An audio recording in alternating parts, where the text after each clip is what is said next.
Concórdia, no Meio-Oeste, decretou hoje situação de emergência por conta dos estragos provocados pelo tornado que atingiu a região na semana passada.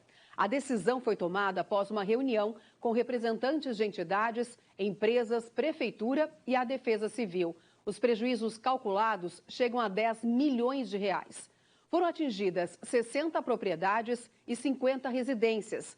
Postes de energia também foram danificados e houve queda de pelo menos 200 árvores que foram removidas das estradas. A situação de emergência possibilita que as famílias prejudicadas tenham acesso a linhas de crédito com juros baixos e financiamentos de longo prazo subsidiados pelo Estado.